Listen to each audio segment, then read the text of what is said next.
Hola gente, hoy vamos a resolver un problema muy interesante. Es el problema de la mini montaña rusa. Incorpora conceptos de cinemática, dinámica, trabajo y energía, todo en un solo problema. Bueno, vamos a ver qué dice este problema.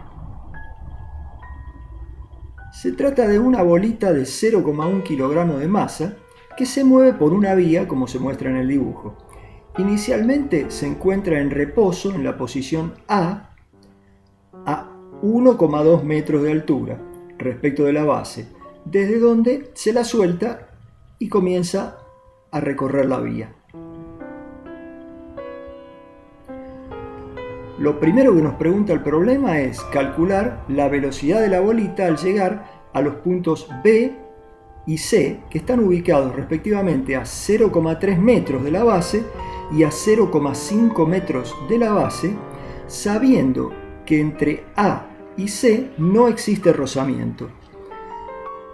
Bueno, vamos a considerar a esta bolita como una partícula material puntual de masa 0,1 kilogramos. Y vamos a avanzar, sabiendo que no existe rozamiento entre los puntos A y C, planteando la conservación de la energía mecánica total. Sabemos que la energía mecánica total en A es igual a la energía mecánica total en B y también va a ser igual a la energía mecánica total en C. Bueno, en A la energía mecánica total siempre es energía potencial más energía cinética. Como la energía cinética en A es cero, porque la bolita parte del reposo, todo es energía potencial en el punto A. Y ahí calculamos la energía potencial como masa por aceleración de la gravedad por la altura del punto A. En el punto B vamos a tener energía potencial más energía cinética en el punto B. Entonces, como la energía mecánica total se conserva, igualamos la energía mecánica total en A con la energía mecánica total en el punto B. Por lo tanto, despejamos de esta fórmula la velocidad en el punto B como la raíz cuadrada de 2g por la diferencia de alturas HA menos HB. Haciendo las cuentas, resulta entonces que la velocidad en el punto B es de 4,24 metros sobre segundo. De la misma forma podemos despejar la velocidad en el punto C, igualando ahora la energía mecánica total en A, que sigue siendo mg por HA, con la energía mecánica total en el punto C. Bueno, al hacer esta igualación nos queda que la velocidad en el punto C es menor que en el punto B, por supuesto, porque la bolita tiene más energía potencial en el punto C y la velocidad en el punto C es de 3,74 metros sobre segundo. El punto B del problema nos dice lo siguiente: a partir de C la vía presenta rozamiento y la bolita se detiene antes de alcanzar la altura máxima, la misma altura que sería la del punto D. Debido al rozamiento se detiene antes, no alcanza la máxima altura esta. Y se detiene en una posición X que está a 1 metro de altura desde la base. Ahora hay que determinar cuál es el trabajo de la fuerza de rozamiento. Bueno, la fuerza de rozamiento es una fuerza no conservativa y entonces la variación de la energía mecánica total entre C y X es exactamente igual al trabajo de esa fuerza de rozamiento. Por lo tanto, calculamos la energía mecánica total en X menos la energía mecánica total en C para determinar la variación de energía mecánica total entre esos dos puntos, y eso nos va a dar el trabajo de la fuerza de rozamiento. La energía mecánica total en C es m por g por la altura en C más 1/2 de la masa por la velocidad en C al cuadrado. Pero esto ya habíamos visto antes que es igual a la energía mecánica total en A, porque hasta C se conserva la energía mecánica total. Entonces eso es igual a masa por aceleración de la gravedad por la altura del punto A. Y en el punto X la energía cinética también es cero porque la bolita se detuvo y todo es energía potencial, m por g por altura del punto X. Luego podemos calcular el trabajo de la fuerza de rozamiento directamente haciendo la diferencia y nos resulta igual a 0,2 Joule negativo. Acuérdense que el trabajo de la fuerza de rozamiento siempre va a ser negativo. ¿Por qué? Porque la fuerza de rozamiento es un vector que apunta en dirección contraria al desplazamiento desde C hasta X.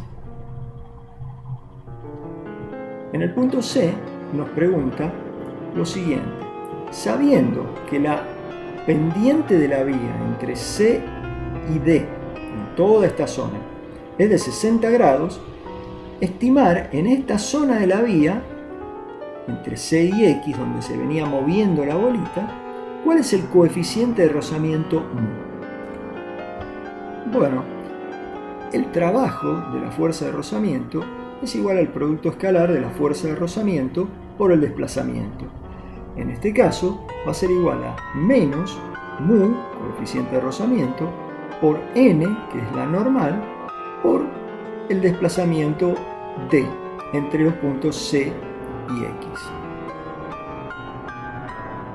Veamos un diagrama de cuerpo libre para la bolita y vamos a ver que allí actúan tres fuerzas: la fuerza peso, igual a masa por la aceleración de la gravedad, la fuerza de rozamiento y la reacción normal a la vía. Entonces, para calcular el coeficiente de rozamiento, ya conocemos el trabajo de la fuerza de rozamiento porque lo calculamos en el punto anterior. Tenemos que ver cuánto vale esta reacción normal n y cuál es el desplazamiento o distancia recorrida por la bolita entre C y X. Bueno, la distancia la sacamos directamente por el teorema de Pitágoras. Conocemos el cateto opuesto, que es la diferencia de alturas entre el punto X y el punto C. Luego, haciendo las cuentas, directamente nos queda que el desplazamiento o distancia recorrida entre el punto C y X es de 0,58 metros. Lo otro que tenemos que calcular es la normal. Pero entonces aquí vemos que la normal, la sumatoria de las fuerzas perpendiculares a la vía, por la segunda ley de Newton es igual a masa por aceleración, pero en este sentido, digamos perpendicular, en dirección perpendicular a la vía, no hay aceleración, por lo tanto la fuerza normal se cancela con la componente del peso perpendicular a la vía. Y así podemos determinar que n es igual a m por g por el coseno ahora de 60 grados. Este ángulo es igual a este otro. Y así sacamos cuánto vale la normal, que es de 0,5 newton. Reemplazando ahora en la fórmula, podemos despejar el coeficiente de rozamiento mu, que vale 0,69. En el punto D nos piden determinar cuánto tiempo demoró la bolita en recorrer el trayecto desde C hasta X. Para eso aplicamos nuevamente la segunda ley de Newton, sumatoria de las fuerzas es igual a masa por aceleración, pero ahora en el sentido del desplazamiento a lo largo de la vía.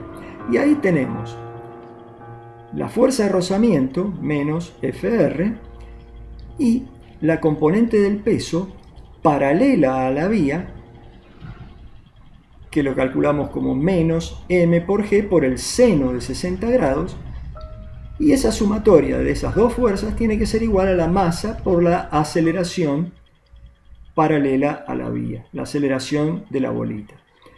Despejando de acá el valor de la aceleración, resulta que la aceleración es igual a menos fuerza de rozamiento, mu por n, dividido m, menos g por el seno de 60 grados, pasando la masa dividiendo.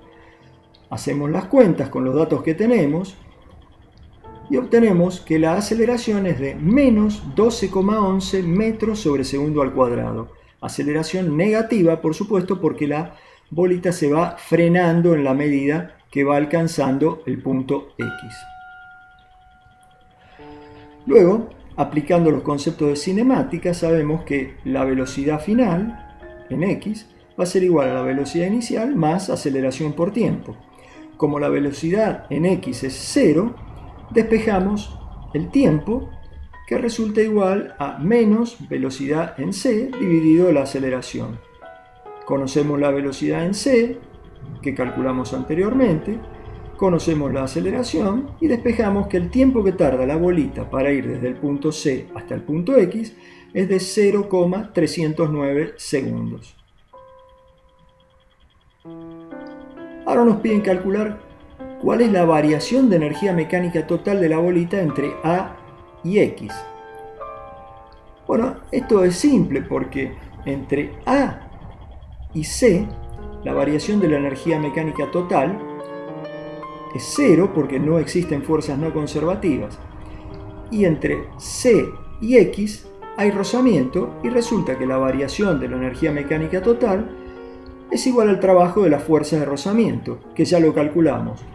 Por lo tanto, resulta la variación de la energía mecánica total entre A y X igual a la variación entre A y C más la variación entre C y X.